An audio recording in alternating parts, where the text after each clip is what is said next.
Okay, so looks like it's recording and it's live, and I think people are now joining. Hello. So hello and salams, and to everybody who's joining in or whoever is going to watch it online later.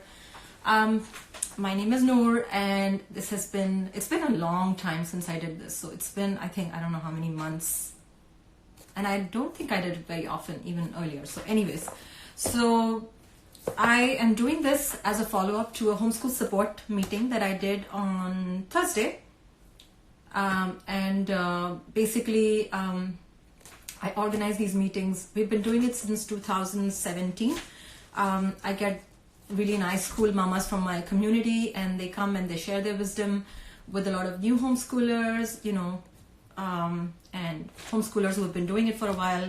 We talk about education, parenting, all that good stuff, and we find out kind of like support amongst ourselves. Like we feel that sense of community by getting together like that.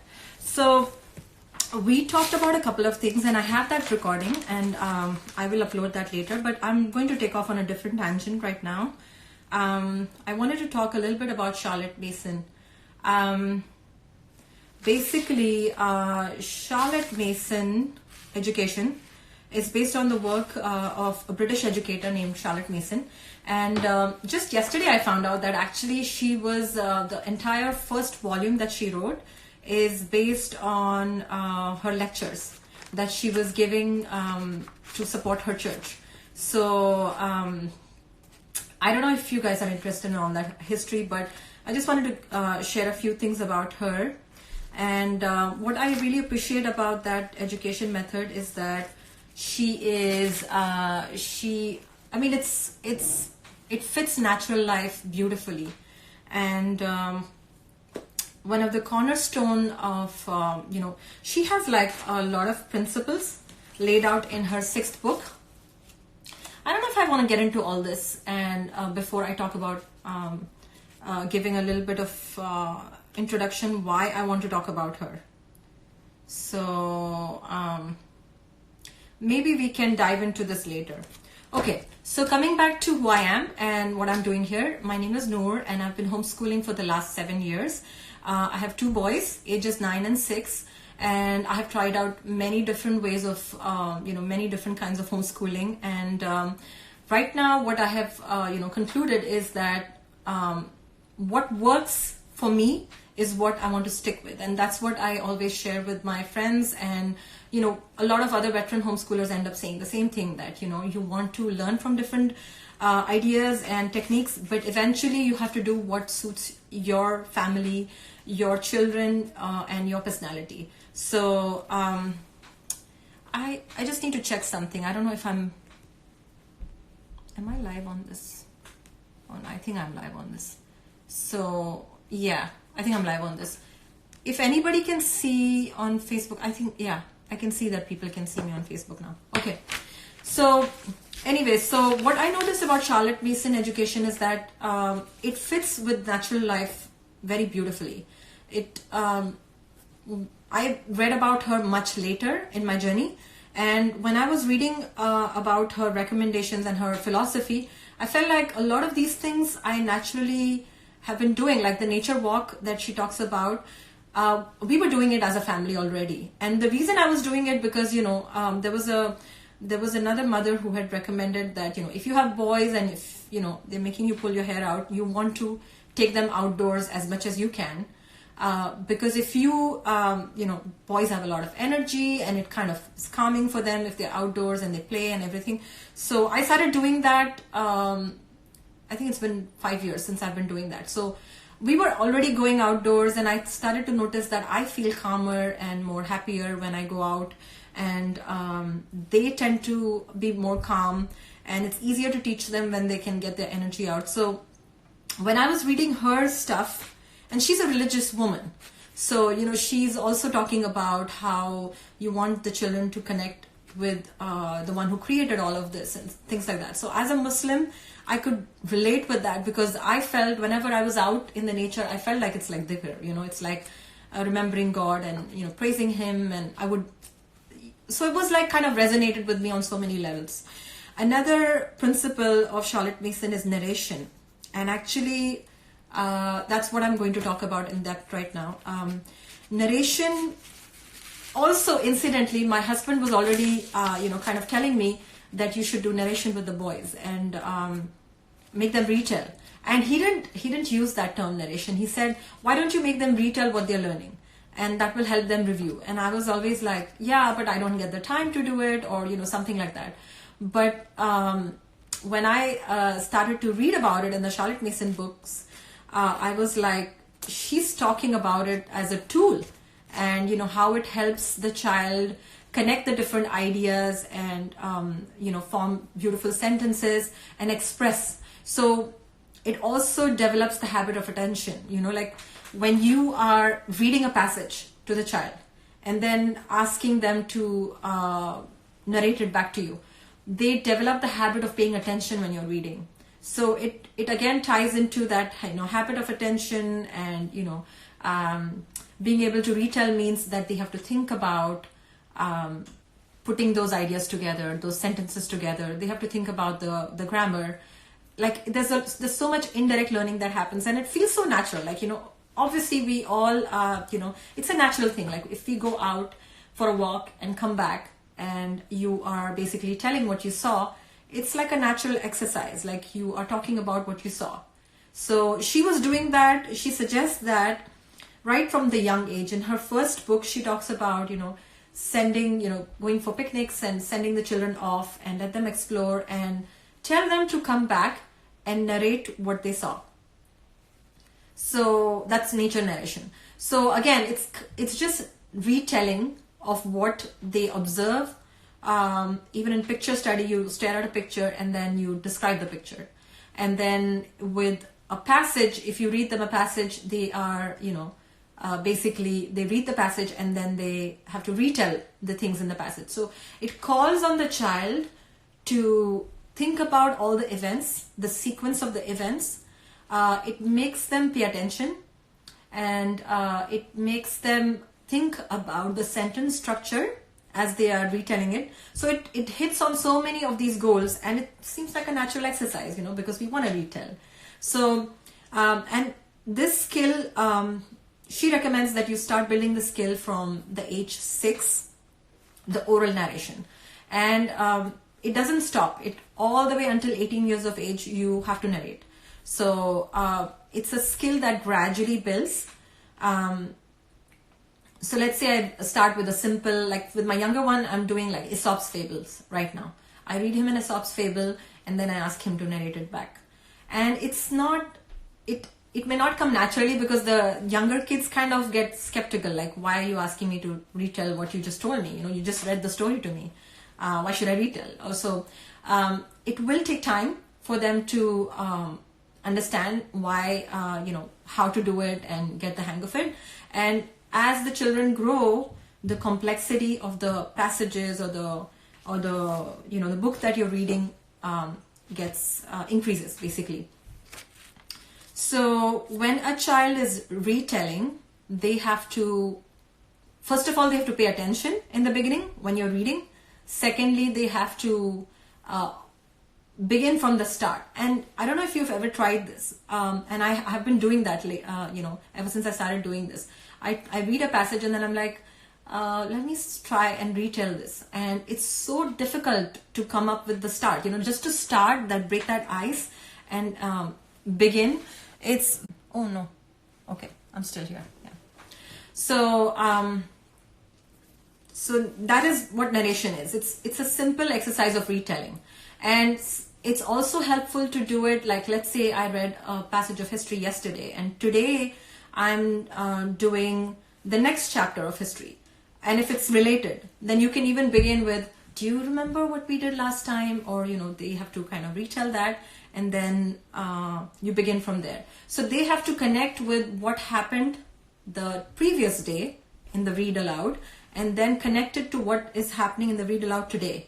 So they learn, so our mind is amazing. Like, if you look at comprehension questions in comparison, when you're reading a passage and asking them specific questions like, what was the color of of the flower, let's say. So they have to pick that one piece of information from their brain and give the answer, right? And plus you have already kind of pinpointed a very specific part of the passage and asking them questions about that. Compare that to a child who has to begin from the start and sequence that entire chain of events that they heard about from the passage and structure it, keeping the grammar in mind, and say it back. So it is a much more complex process because they are not, our mind, when it's connecting different pieces, it's like a train of thought, So they learn to do that, which is a far superior educational experience than just giving random answers that are from the, like you're basically drawing in the information and conveying it rather than picking small pieces of information and communicating. So there's a huge difference between the two. Like even when you ask, like that's why they say that, when you ask questions, even if you read a passage and ask questions like, do you think this character, what do you think you would do if you were in that situation? So that kind of a question forces the child to think of the big picture. You cannot just pull one piece of information and answer that kind of a question. It's a very wholesome question.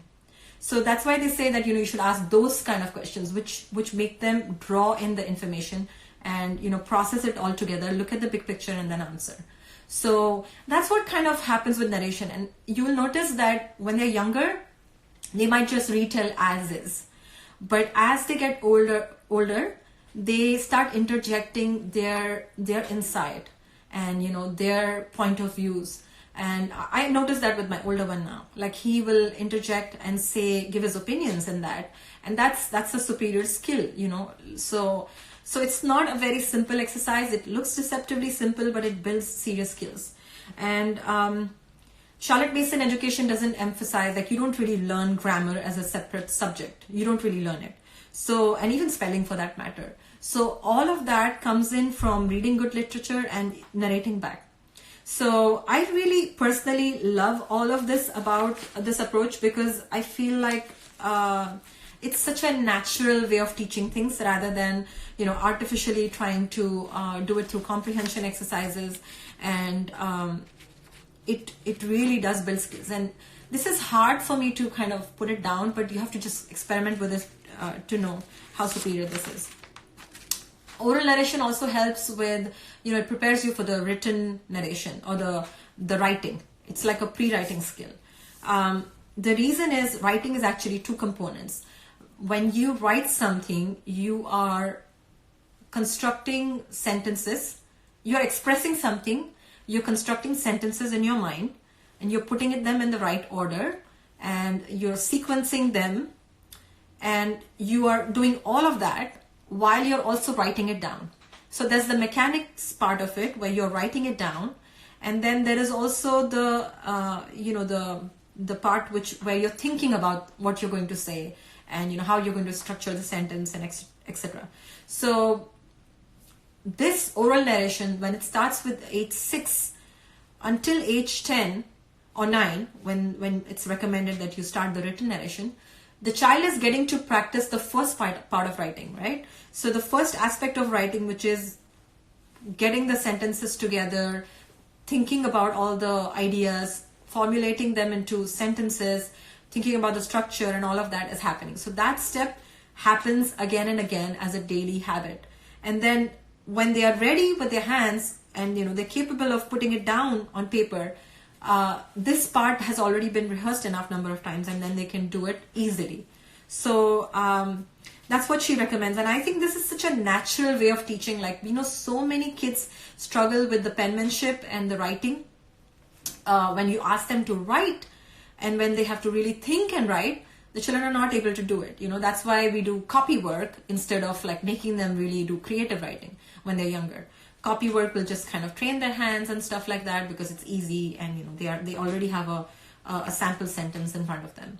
So this is kind of another advantage of doing oral narration. But she doesn't stop at the point where they start doing the written narration.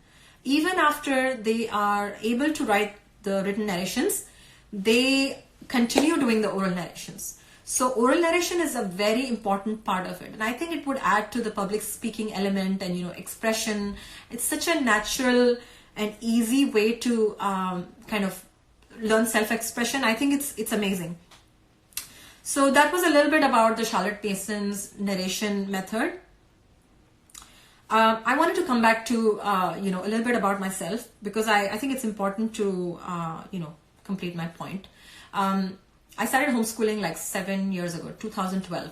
So when I was looking into homeschooling, actually a little bit of a background before that. So we had moved to different cities within the US because we were looking for a good school for our children. My son was just 2.5, but we were kind of like the proactive parents. We wanted to find a good school, a private school. So we did find some nice private schools in our city, but they were secular private schools.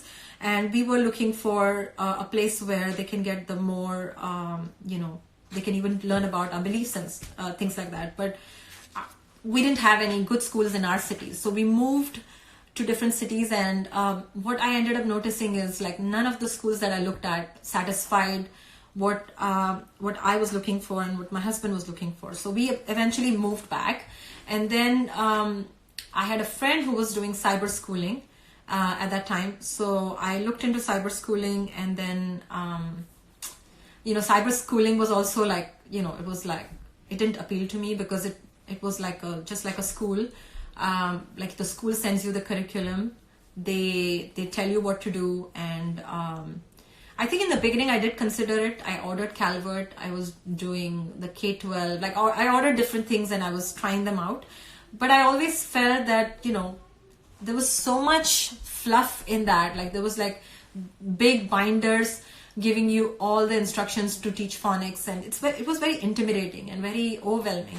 So I kind of got done with it like within a year. I was because my son was young, I could afford reading about homeschooling while I was doing that.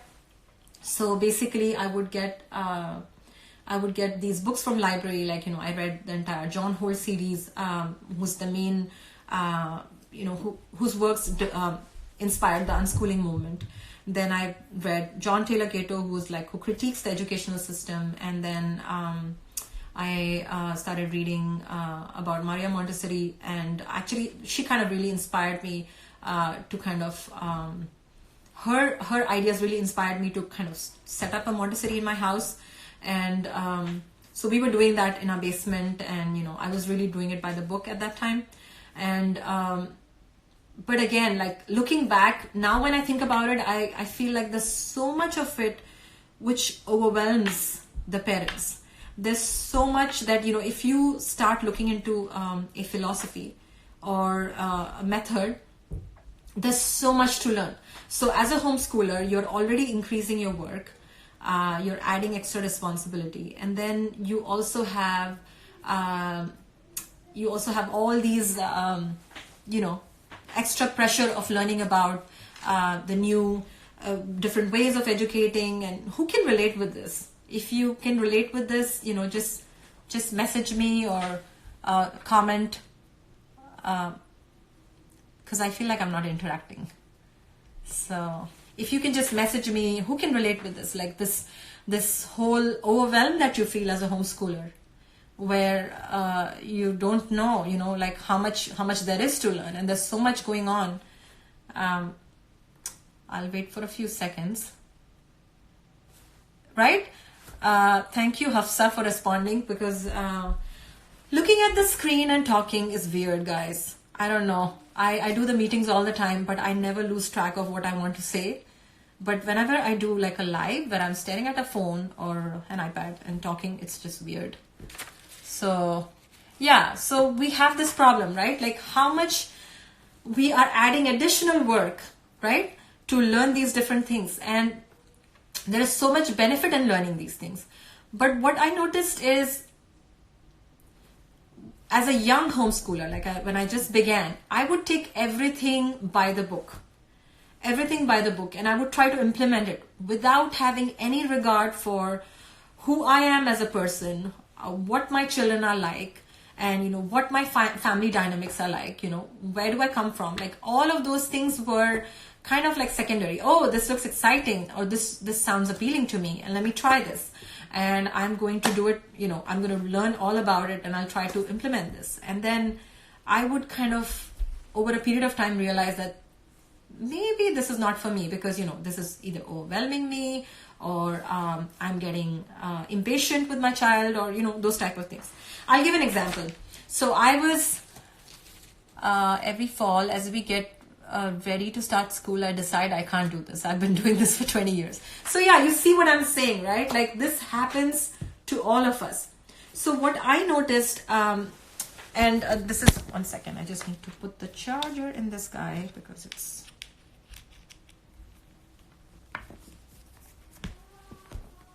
okay. So, this overwhelm aspect is so important to address. Like, we may have all the amazing techniques, we may have all the amazing ideas, and something may sound cool on paper and in books, but at the end of the day, we have to sustain it in our homes, right? We have to sustain our marriages, we have to keep a healthy relationship with our children, we have to do all of those things, right? Now, you guys must be wondering, why did I jump from Charlotte Mason to all of this? Because the point I'm trying to make is, like, when you look into any educational method or philosophy or ideas, think, is it teaching you something that will simplify your homeschooling experience, your family experience? If it's not going to make it simpler and easier, and if it doesn't seem like you can continue for a long time, don't waste your time with it.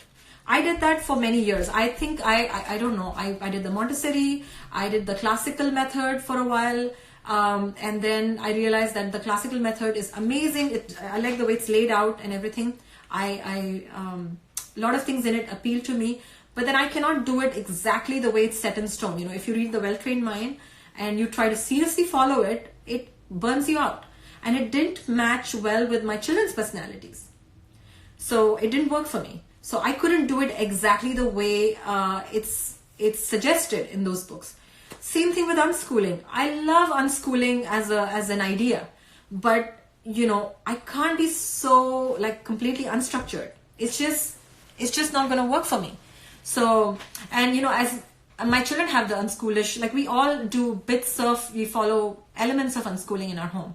But I knew that I cannot keep that as my like complete day.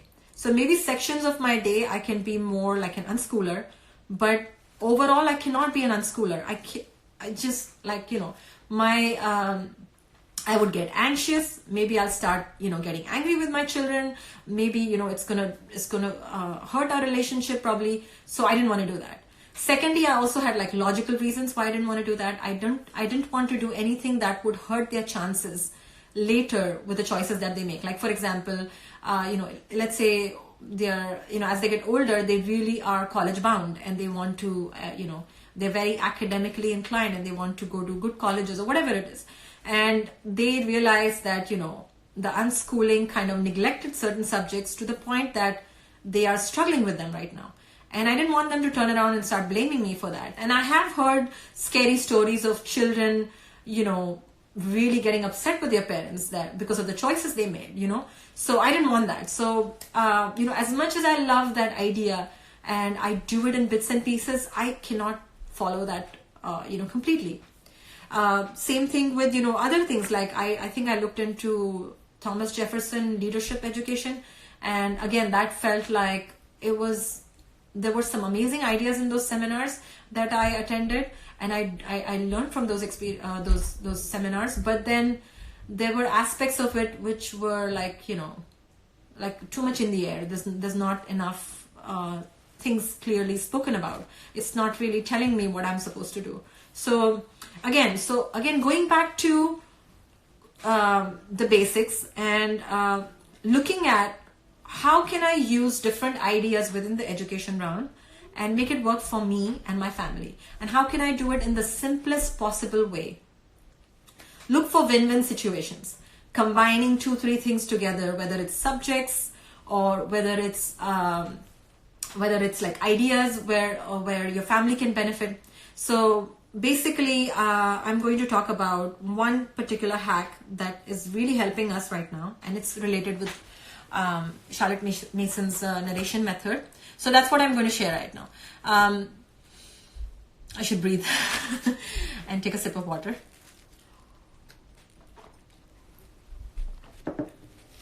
I feel like I'm like a train, running train. I'm going too fast. Is everybody with me? Am I making sense? Please say yes or no, because I haven't done this live thing in months, and I'm kind of going very fast. I feel it. So I'm going too fast, right? No? Yes? I'm going too fast? Okay. I should slow down. Okay. Okay, I'll take a deep breath. And yeah. So coming back to like simple ideas that can make it easier. So now I'm going to share with you a simple idea that I am implementing right now in my home, which is helping me. Okay? Before that, let me share another idea that has worked well.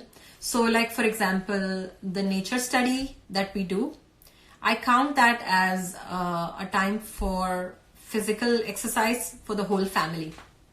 So we tend to go, all of us together, or I also go at the same time as my boys are going out on the bikes, so that I get my exercise in. Okay, I get my little bit of workout. They get to be outdoors. I try to do, zikr at that time, like the evening adhkar or something. And I also use that time to kind of reflect on nature, like it clears my mind.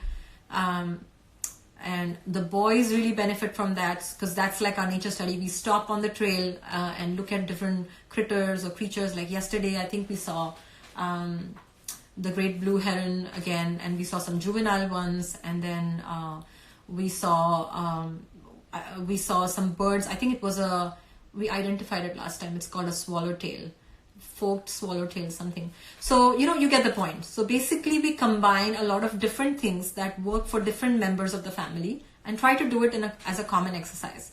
So this is kind of like a way you create like win-win situations where you're covering different subjects.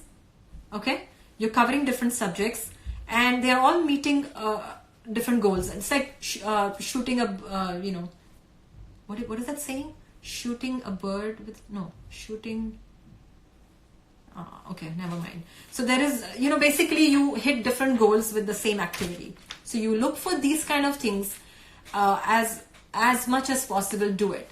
And like, for example, another example, my son, my older one, I make him read aloud to my younger one, but I select what I'm making him read aloud to the younger one. I usually do it for subjects which need review. So for example, like there was a science curriculum that I had. It's very storybook format. And it's funny, and my older one has a sense of humor. He loves funny books. So it's that kind of a book. But actually it's more catered towards my younger one. So I make the older one read that to the younger one, so that he learns that kind of like, and I have multiple goals with that. Like he will learn to basically, teach somebody else, and teaching is kind of like a narration, right? When you are teaching somebody, you are internalizing what you're learning. So it really solidifies what you have learned. So it does that for him. It's a good review for him. It builds their bond. It helps them spend some time together, and then it's something that he'll enjoy. The book that I selected, I know that he'll enjoy that book too. So they read this book. It's called Sassafras. It's like a science book. It's kind of like fictional. They go on there are these twins who go on adventures, and even in the story, it's siblings who go on adventures. So I put some thought into what I'm giving him, assigning him to read to the younger one, so that it's like a win-win. And then they make a lot of jokes about the story, because they are reading it together, and it's amazing for their bonding, that type of a thing. So you want to create these kind of win-win situations, and I have personally felt that instead of just spending too much time trying to do everything perfectly within a method. Sometimes you can cherry pick here and there and take the best of different ideas and start using your own intuition and your own mind, and trust your gut and come up with these kind of things. Now, coming back to the hack that I talked about at the meeting. So in the beginning we talked about narration, right? So I noticed that my husband gets anxious whenever he has no clue what we are doing. So if we have had a period of him not being aware of what we are doing in our homeschool, he starts to get anxious and he comes and asks me, are you guys going to test the kids? Or are the kids finished with the curriculum? And have you finished this book and that? And I am a very child-led kind of a homeschooler. So I do have curriculums, I use them, but I step away from them every now and then, because I feel like within a homeschool, you cannot be too regimented. You cannot be like a school, because then, it sucks the joy out of that whole experience. So, flexibility is key in homeschooling, right? So what do you do when you have questions like that coming at you? And I understand where he's coming from, because, he's in the workforce. He knows what, he knows that, for him, education is important, and, blah, blah, blah. So, we used to do this presentation night thing 2-3 years ago. And in that presentation night, I used to make the children, like we used to learn some, whatever chapter we did in history, we would keep a night inspired by that chapter, where we present everything we learned in that, history chapter. And we would kind of do an immersive experience for everybody, where we would make the food from that place. We would do a little bit of geography from that place and talk about the geography, or we would do, we would collect different things, and we would do artwork during the week. So we would show that artwork to my husband, and the kids would do like this entire night where they would like an evening where they would present everything. And that really helped my husband. So he would feel happy that, we are learning something, or he would learn and he would become a part of the experience that we are, what we are doing. But after a while, I stopped doing that, and then the anxiety came back in. So now with the Charlotte Mason method, I know that the more narration that the child does, the better they get at narrating. So narration is like the most important skill in a Charlotte Mason homeschool, and they get better when they do it again and again. So I thought, how about I do this every day? How about I make my children narrate what they learned during the day every evening? So they would go and tell my husband basically what they did and how. So it's kind of like, so if they read something to themselves and they narrated that to me, they would also narrate it to my husband. If I read something to them, they would narrate that to my husband. If we did history, they would narrate that to my husband. So basically they spend like a good half hour with their dad every day, and they narrate what they learned during the day. And it's amazing. It's been great. We've been doing this for like the everyday thing. We've been doing this for at least 4 or 5 months now, and it's great. And that's what I really wanted to share, because what ends up happening is they are all the benefits that I discussed about narration, they get those benefits. Then they also get excited. I don't know, there's a different kind of enthusiasm that they have when they're talking to their dad, because I think they know that dad doesn't know. Like when I ask them for a narration after reading, they know I already know what was in that chapter, right? So it's not as charming for them to kind of tell me what is happening in the passage. But when my husband is kind of listening, they know they are coming to they're giving him like brand new information. So they are very excited. They are like, Dad, what used to happen on the Silk Road? There used to be these bandits, and this happened and that happened, and they are very excited.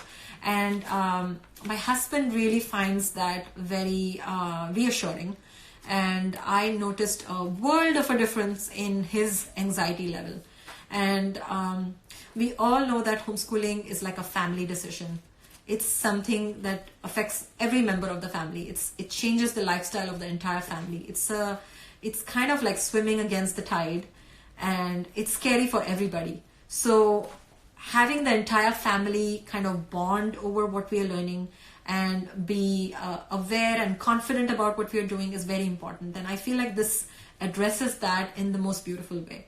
So when I was doing this meeting, a lot of other sisters actually told me after the meeting that they can, it resonated with them.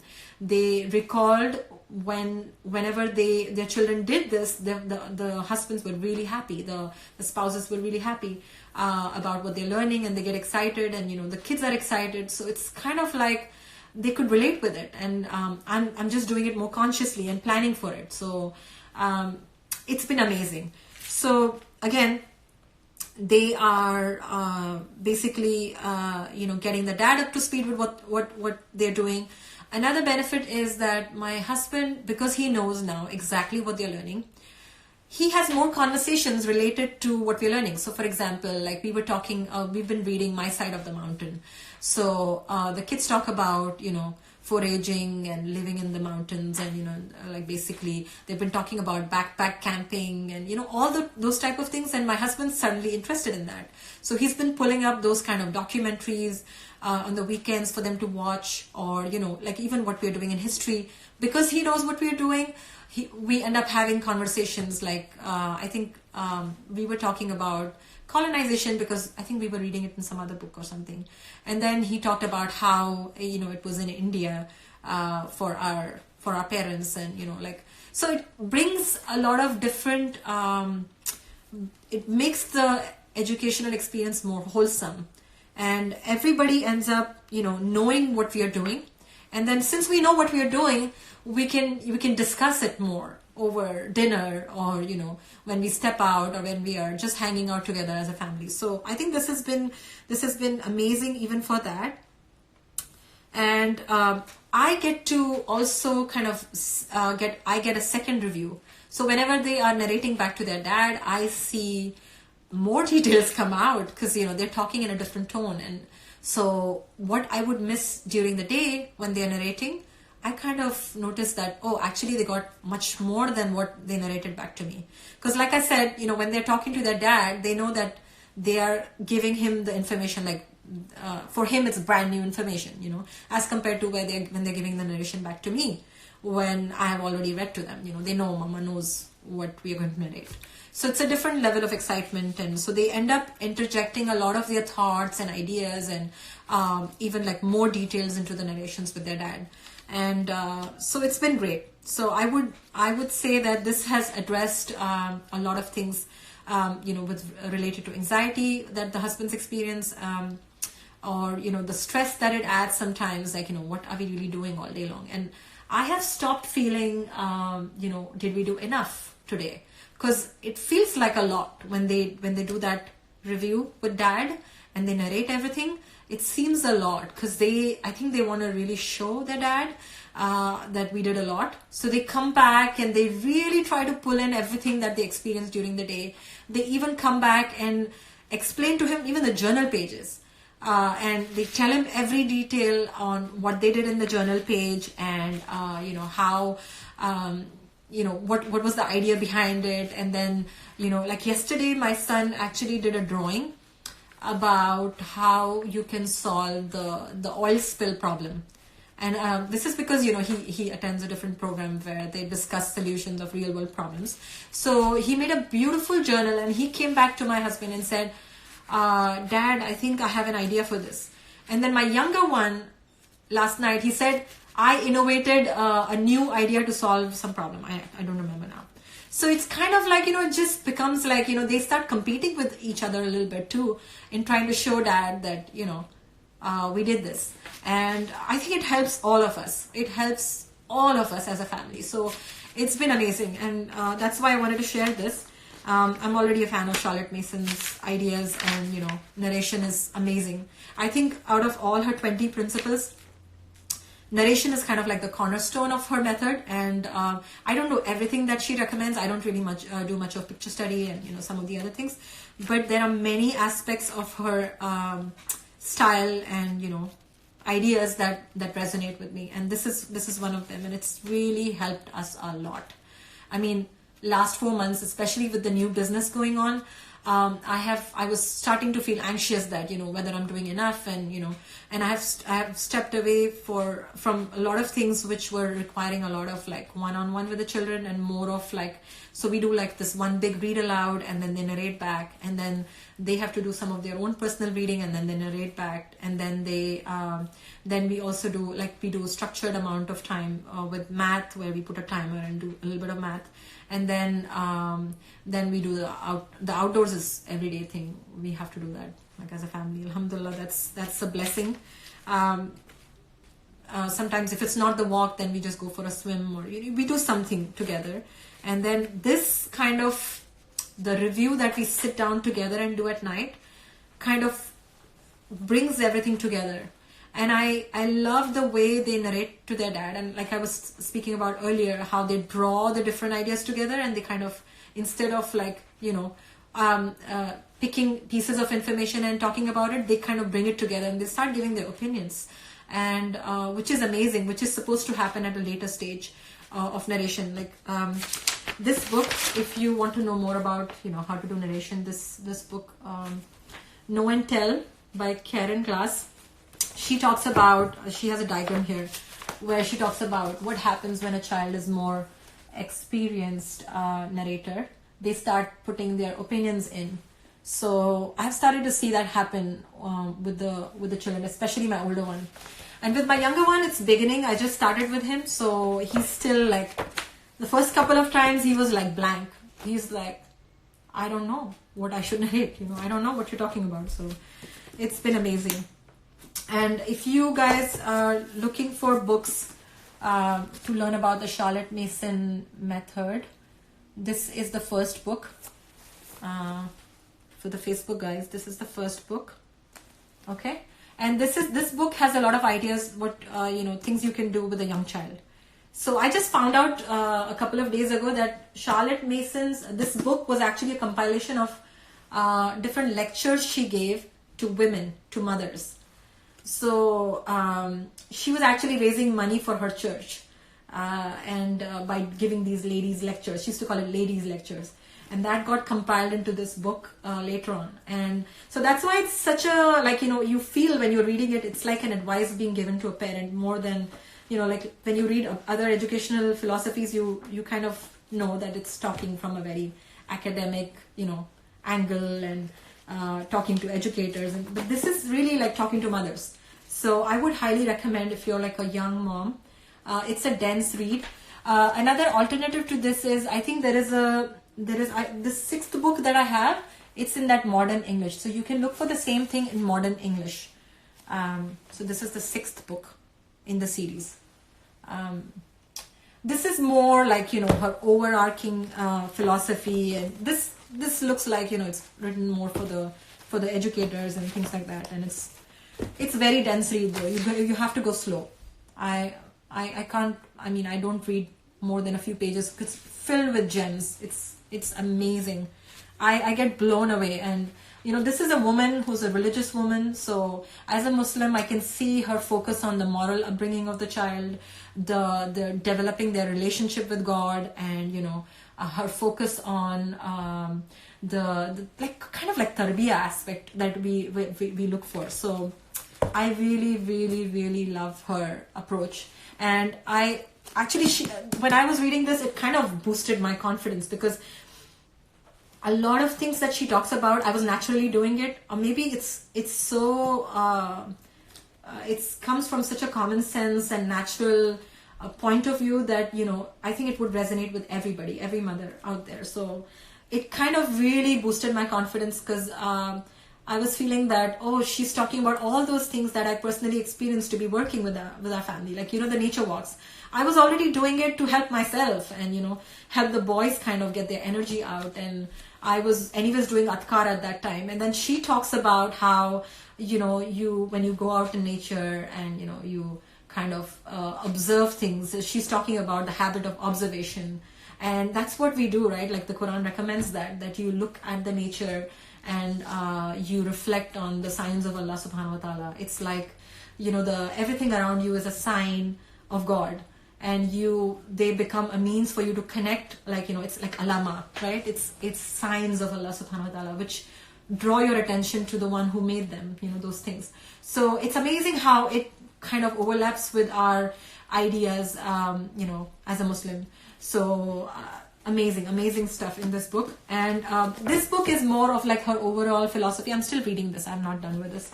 Oh my God, did I lose Facebook, guys? Oh my God. Oh, it died. Okay, so I know I've been all over the place with this session. I don't do the live thing, and I'm not very good with this thing, looking at the camera and talking. But I hope to get better and better, inshallah, with time. This is another book. I have not read this book at all, but this is something that people recommend a lot. It's an easier read, but I think I couldn't even get past the beginning few pages. But a lot of people find this very difficult to read. So if you're like that kind of a person, this one is available online. So if you go to amblesite.com, they have the modern English version of this in an online format. So you can see it. You can see it. And somebody's saying I can't read it because it is okay. So yeah, it is because it's the mirror image. So it says Home Education by Charlotte Mason.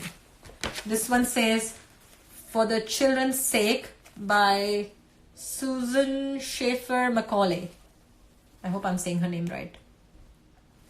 And this one is, so basically this is the 6th book. She has a series of books she has written. Okay? 6 books. This is the volume 1 and this is the volume 6. And these two is, a lot of people say that if you read these two, you get the gist of, her ideas. So that's how it is. And the book that I showed in the beginning by Karen Glass is this one. This is a very easy read, very quick, more of the practical stuff, how you do narration and stuff like that. So that's that. And I think I'm good with everything. I think I spoke about everything. Does anybody have any questions? If you have any questions, please type in. Because I feel like I'm talking to myself. Any questions? There is a time lag.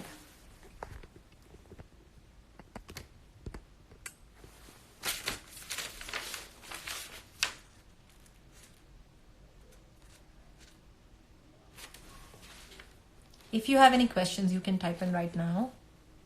I can see that there are 6 people online, and I lost the guys on Facebook because my phone died. My iPad died. Where is it? Unfortunately.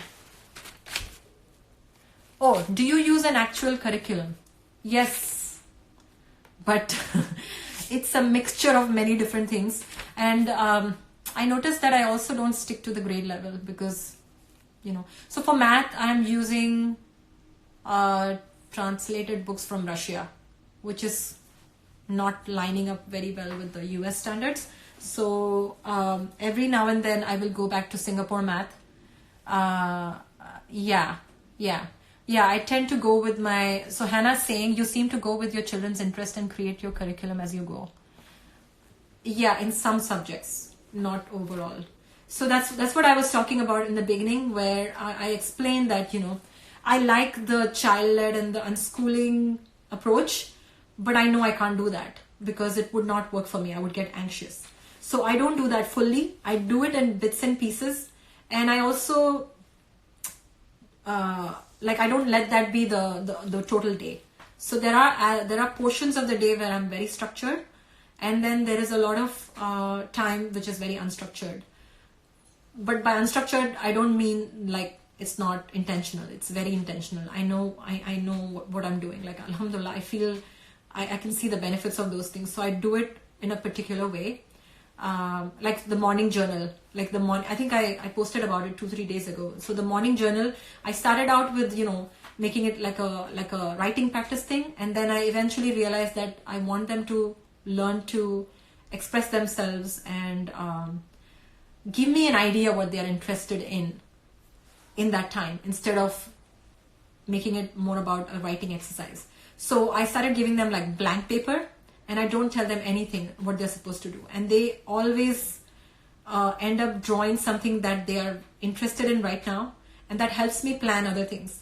Like, for example, I was sharing, like I think 2 days ago, I was sharing like my son's camera pictures, and that kind of helped me when I was planning this business thing, that maybe I should go in this direction, because we can do the photography with my son, and involve him in a real life activity where he also learns the photography and it also helps the business, so he can contribute in that. So that morning journal time is very unstructured. Like first 1 hour is very unstructured. I don't tell them what to do. They play usually, or they draw, and most of the times they draw. They journal about whatever is on their mind, and it gives me an idea what to do in the later part of the day. But I do have some structure. It's not, but I do mix and match. I don't know if that answers your question, Hannah. Maybe I'm confusing everybody by these. How do you guys do these lives? I feel like an idiot right now, staring at a phone and talking.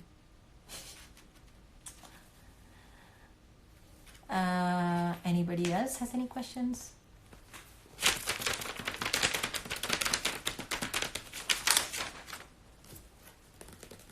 What is your opinion on required creative writing? Oh, don't ask me. I don't know. I mean, it's good. I guess it's not bad. It doesn't work for my children. Yeah, that's all I can say. It doesn't work with my children. So, and from what I have, like I explained about the Charlotte Mason approach to writing, that makes more sense to me. So when they are retelling orally, they are expressing what they learned. So, and which is like a pre-writing skill. And when they are ready, you are going to basically teach them how to transcribe that, right? And write it down. So, and that happens at a later stage. So that makes sense. I have tried the required creative writing, but it doesn't work with my kids. So based on my personal experience, I wouldn't go in that direction. If they really want to express something, I will write it down. Like, you know how Julie, brave writer, Julie Bogart says that if they have ideas and they want to write it down, you be there, the person who writes it down for them. So they get that outlet for their expression, their creative expression. So you're being like the helper in getting the creative ideas out. I think that's a good idea. Yeah. Sometimes, I don't know, at this point, my sons, they both love the sketching. They do it every morning.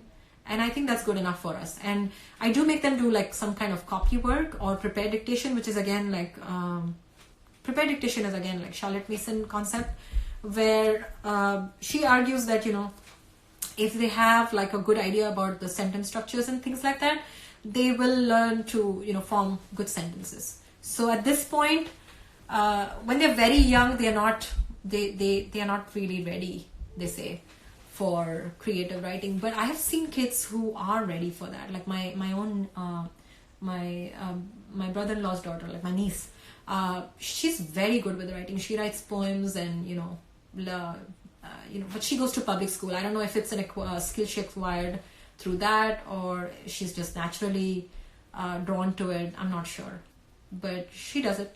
So yeah, I don't want to say something wrong. It just doesn't work for me. Yeah. Anybody else has any question? Oh, Alina, thank you. It's reassuring. Thank you so much. Can you give more insight on CM science learning style? Oh yeah, I didn't mention this. So when I was reading, I think it's right here in the beginning of this book. So when I was reading this Home Education, the first book, and I can't remember where it is in this, where she talks about these questions that you should ask the child. And I was like, I do that all the time. Like, I think one of my friends told me that your teaching style with science is like Socratic method, like a fancy word. but because I teach science at my co-op, and science is my thing. So so she was telling me your teaching style is very Socratic. Like you ask questions, you make them think about things. And so when I saw these list of questions, that I can't find it right now, but she has these list of questions that she suggests you ask the child when you go out, and I can't find it. If I find it, I'll take a picture and share. And I was amazed that she's talking about something that I already do.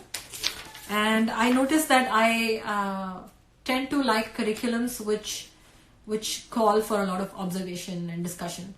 Like the Nobel, I don't know, I have the book here. I can show you guys that book. So, one second.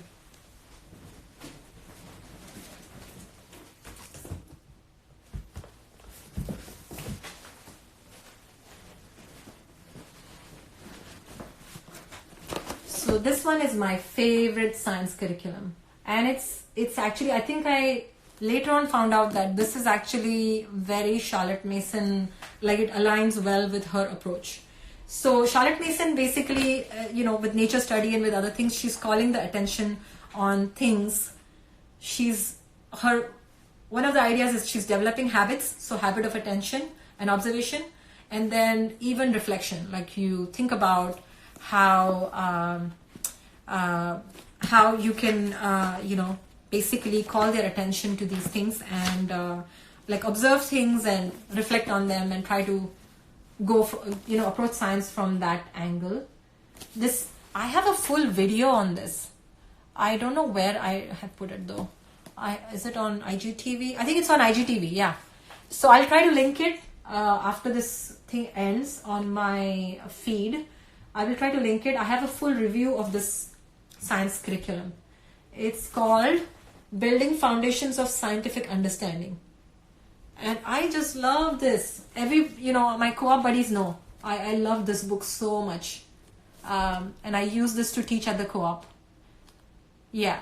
So, thank you, Alina, for typing it out. Thank you, my dear. So, Alina is my co-op buddy. And her ID is Teaching with Tawakkul. So she's helping answer some of the questions. So yeah, I do have a full video on this. And this is the next level of the book. I haven't used this one yet. I think I used this with the younger ones, and then I think we were doing the STEM Scouts. So yeah. So that's that. I want to add that I feel like if anybody is trying to teach Islamic studies, they should make nature study a part of it. I think I'll do an entire video on how we should approach Islamic studies with the children. Because alhamdulillah, this is amazing. And her ideas are so much in line with, our goals.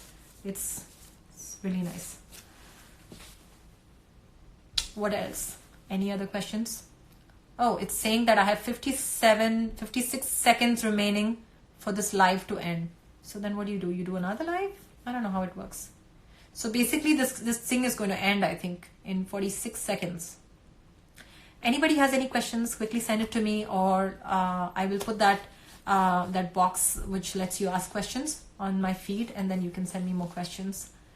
I think I should sign off then, because I don't know how to restart this whole thing again. Thank you so much for coming, everybody. I know I was all over the place, and seriously, this is hard. I generally don't have any problem talking. I can talk for hours, but I need to see a person in front of me. This is weird, like staring at my phone and talking. What about her approach on math? She actually makes children do math narration. Yeah, I think the time is ending, but Alina, I'm going to answer your